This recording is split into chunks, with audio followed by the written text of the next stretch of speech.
Alas, Endelay's KNC alliance with the KPP couldn't save him, and he lost to Fonche's KNDP by a narrow margin of 13 to 14 seats in the House of Assembly. One reason for the KNC's loss was Paul Calais' decision to run as an independent candidate. Following the election, he was expelled from the KNC. He would later create the Cameroon United Party in 1960, advocating for outright independence for southern Cameroons.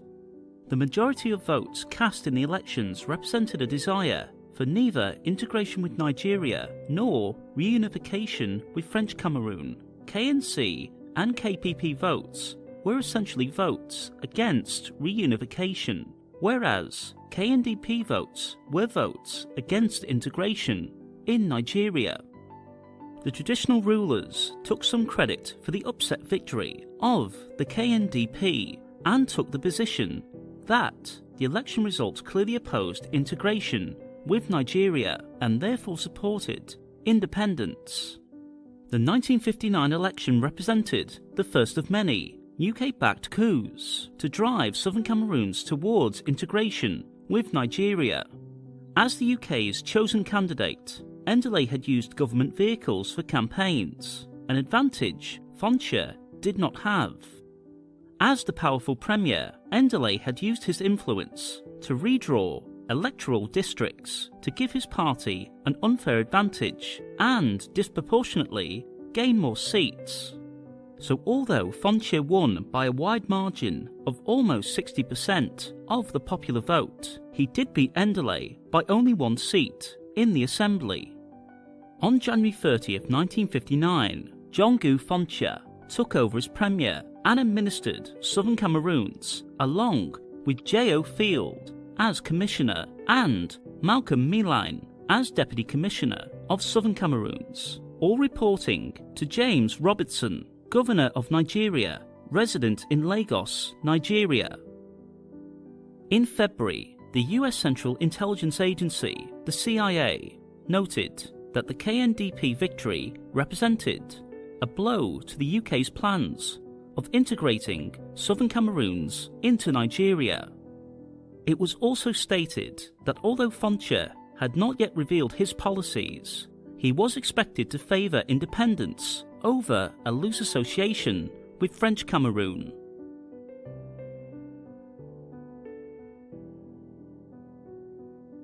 No sooner had the election dust settled than Endelay and Bilay of the KNC and KPP alliance dispatched a telegram to the UN, arguing that the election results were not conclusive on the fate of southern Cameroons on account of the KNDP's very narrow margin of victory.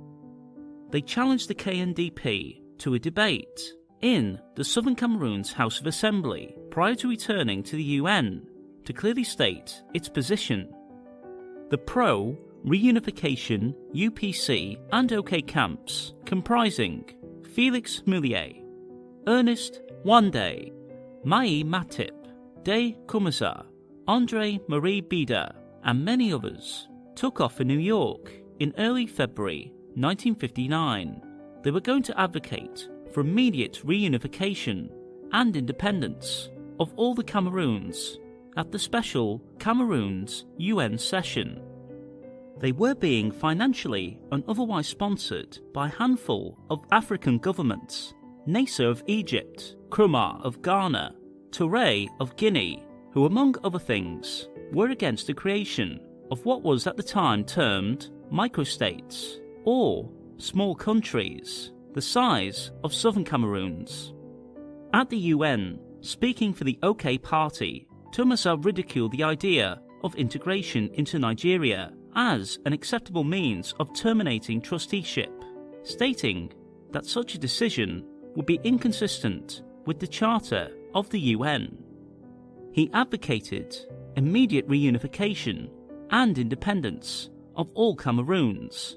Failing that, he reluctantly admitted that a plebiscite would have to be conducted over both French Cameroon and British Cameroons to ascertain the will of the people about their future. Tumaza didn't consider a plebiscite a fair solution. He stated his mistrust of the UK government and the unspoken agenda of integrating both southern and northern Cameroons into Nigeria, and proposed conditions under which a plebiscite might be considered acceptable. Felix Moulier of the UPC concurred with Tumaza. In the case of French Cameroon, he demanded that free and fair elections be carried out before independence, the hope being that the UPC, then a leading grassroots political party, would win elections, oust Amadou Ahidjo, and install a government in French Cameroon chosen by the people and not by the French government. Next, the 1958 Cameroons Mission Report came up for consideration in the Trusteeship Council. It was very curious to note that although the mission concluded its visit in mid-November 1958, it didn't submit its final report to the Trusteeship Council until after the January 1959 elections. In fact, the report was submitted on February 6, 1959, right before the start of the Cameroons special UN session. Not surprisingly, and in line with Endelay's telegrams with the UK's wishes, the mission's conclusion was that the election's results in southern Cameroons could not be regarded as decisive so far as the future of this part was concerned. With regards to northern Cameroons, Sir Andrew Cohen, the UK government's representative at the UN, declared British impartiality and willingness to agree to a plebiscite in northern Cameroons if the need had been demonstrated. But since this was not the case, he did not think that the Trusteeship Council would wish gratuitously to burden the people of northern Cameroons with the paraphernalia of a mere formal consultation. In other words, a plebiscite would be a useless and unnecessary exercise, and the mission's recommendation of integrating northern Cameroons into Nigeria would be endorsed without question. Contradicting this view was the Soviet Union representative, Mr. Arkady Zobolev, who questioned whether the mission had considered the loudly expressed wish for separation of the people of northern Cameroons in 1953, before deciding that nobody in the northern Cameroons had demanded separation. Replying to this question, the chairman of the mission, Benjamin Gierig, declared that the mission had not observed any important opposition to the status quo in northern Cameroons. Further attempts to cross-examine Gierig were frustrated by Andrew Cohen over procedural and technical questions. By the time the debates ended, the council was clearly divided on the question of a plebiscite in northern Cameroons between supporters of Cohen, supporters of Zobolev, and the uncommitted. Before the council resumed on February 18, 1959, the UK had arranged for the Minister of Northern Cameroon's Affairs in the Northern Nigeria regional government based on Kaduna, Malum, Abdullahi, Damburam, Jada, to come and address the special UN session.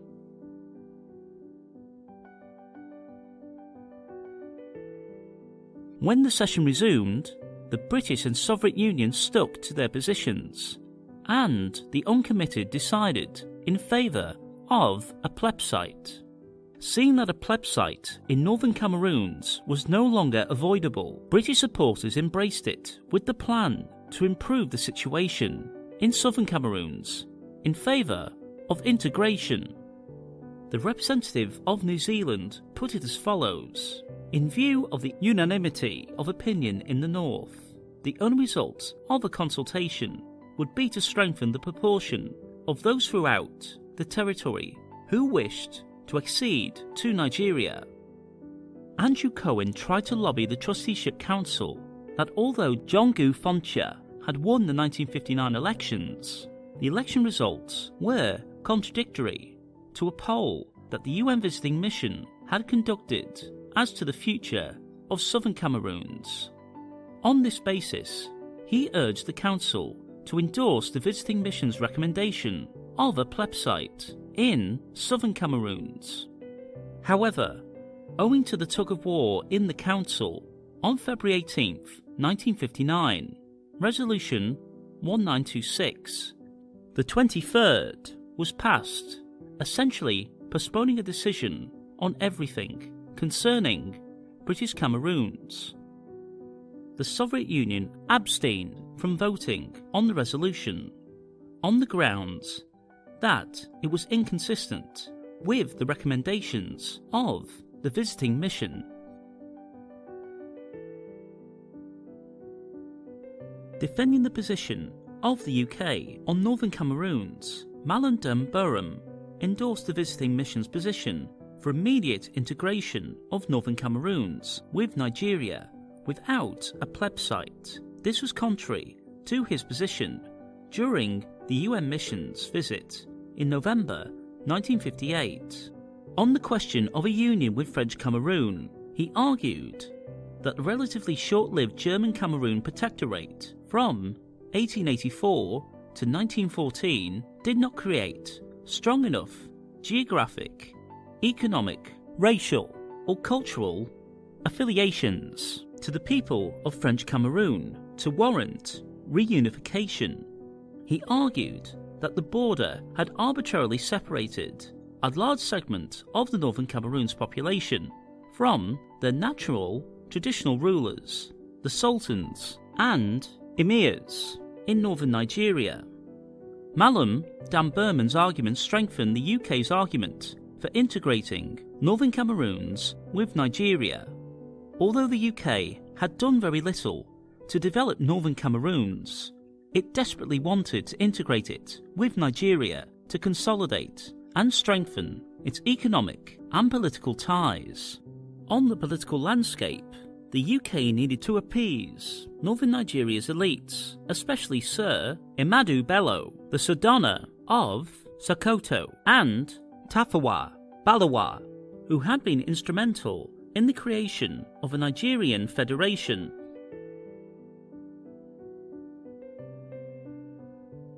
In the third week of February, Endeley and Foncha arrived in New York. Addressing the Fourth Committee of the UN, Endeley endorsed the visiting mission's recommendation for a plebiscite on the question of reunification. He said it was an idea that was neither provided for in the trusteeship agreement nor supported by responsible opinion in French Cameroon. He said only irresponsible people still pursued a barren idea of reunification for which no program had ever been worked out. Yet, paradoxically, he concluded that only two options, association with Nigeria or reunification with French Cameroon, should be on the ballot. Endeley's choice of reunification as the second option was based on the hope that people would fear and detest it so much so that they would instead choose to integrate with Nigeria. On his part, Foncha clearly stated that the KNDP had won the election on a specific platform: secession before Nigeria became independent, a short period of UK trusteeship, the possibility for reunification would be explored, independence, and eventual reunification if discussions with the government of Cameroon were successful. Foncha's choice of questions on the plebiscite were secession versus integration with Nigeria.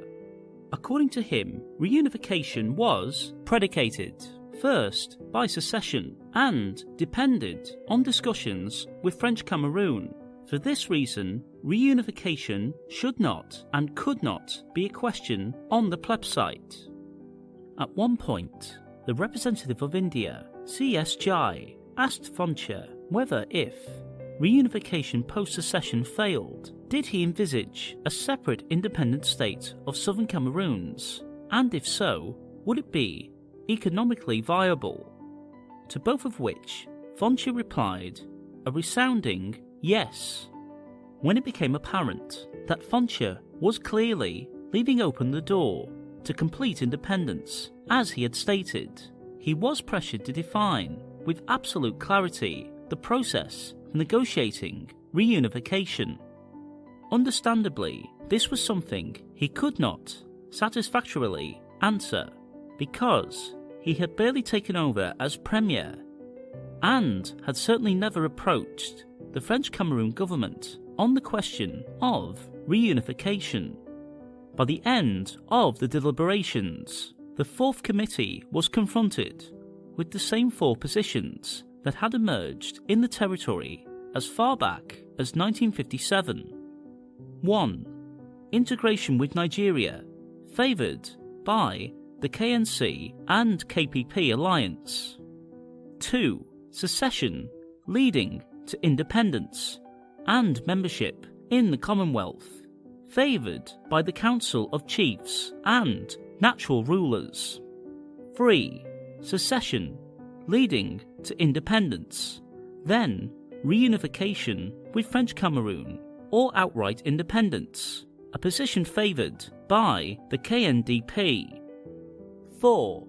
And finally, immediate reunification, pure and simple, advocated by the UPC and the OK parties.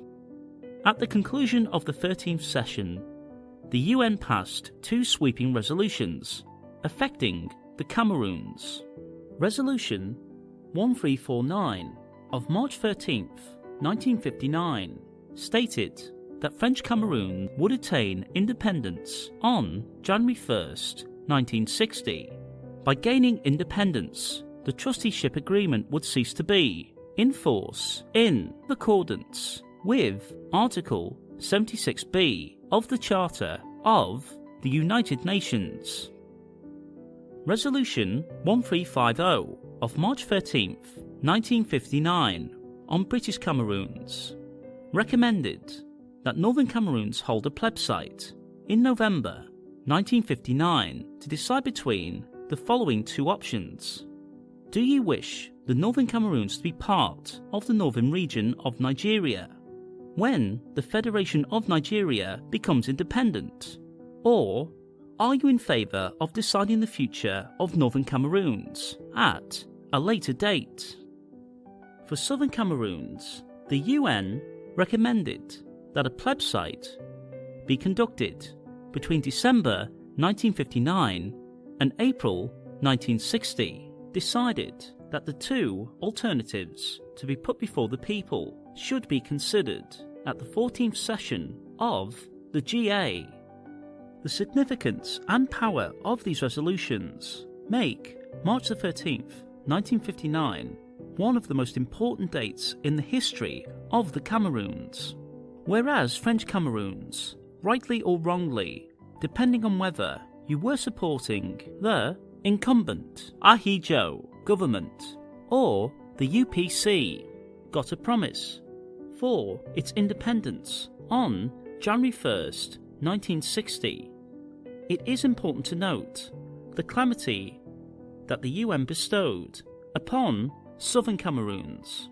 Rather than honouring the divergent positions argued before the Fourth Committee as the freely expressed wishes of the people of Southern Cameroons, the UN unilaterally and in the interest of the UK alone narrowed down the options to two alternatives and to appear to be impartial and escape the scorn of history. The UN carefully avoided stating what the text of the two alternatives of Resolution 1350, Section the 13th, ought to be. What then was the purpose in narrowing down the choices to two alternatives, when clearly there were more than two choices, and there was no consensus on only two questions, if not to stifle and ultimately try to kill the freely expressed wishes of the people?